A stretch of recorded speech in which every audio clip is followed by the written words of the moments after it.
রাতের বেলা দেখো মেয়েকে ঘুম পাড়িয়ে দিয়ে রাত এখন 9:15 মতো বাজে। তো আমরা দেখো কাকি ভাস্তি মিলে সোজা এখন হাতটা মেহেন্দি পড়া চলছে। দেখো এত মেহেন্দি পড়তে ভালোবাসে, মানে কিছু একটা হলো কি হলো না বাড়িতে, ওর মেহেন্দি পড়া চাই, শুধু আমার কাছে দৌড়ে দৌড়ে আসবে। তো আর মেহেন্দি পড়ার কারণ হচ্ছে কালকে বাড়িতে পুজো আছে, কাল তো অক্ষয় তৃতীয়া, তো সেই পুজো আছে বাড়িতে, সেই জন্য ওকে মেহেন্দিটা পড়ানো হচ্ছে। তো দেখা যাক, আমারও যদি ইচ্ছে হয় আমিও পড়তে পারি, আগে ওকে পড়ানো শেষ হয়ে যাক তারপর। তো অনেক দিন ধরে তো আমি সেরকম কোনো ব্লগ আনি না, কেননা সেই বোরিং ব্লগ, এই কাজকর্ম, সেই জন্য ব্লগটা ঠিকঠাক করা হয় না, মানে আমি করি না, ইচ্ছে করেই করি না। তো কাল হয়তো করতে পারি, দেখা যাক। তো অবশ্যই আমার চ্যানেলে থেকো, সাথে থেকো, যারা নতুন থাকলে কেউ সাবস্ক্রাইব করে দিও, কাল ব্লগ আসতে পারি।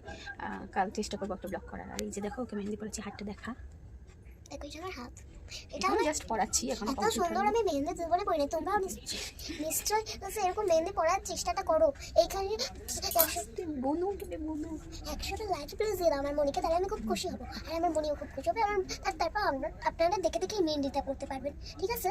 এবার আমি ঠিক আছে, চলো ওকে মেহেন্দিটা পড়াই, পরে তোমাদের দেখাচ্ছি। আর দেখো ফাইনালি মেহেন্দি পড়ানো শেষ, কমপ্লিট।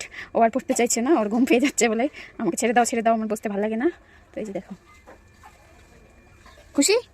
হ্যাঁ, আর আমি খুব খুশি যে আমি এত সুন্দর মেহেন্দি পড়েছি। তোমরা প্লিজ এই মেহেন্দিটা পড়ো, লাইক দিয়ে সাবস্ক্রাইব করে সব কিছু করো। ওরে বাবা, ঠিক আছে, চলো টাটা, বাই।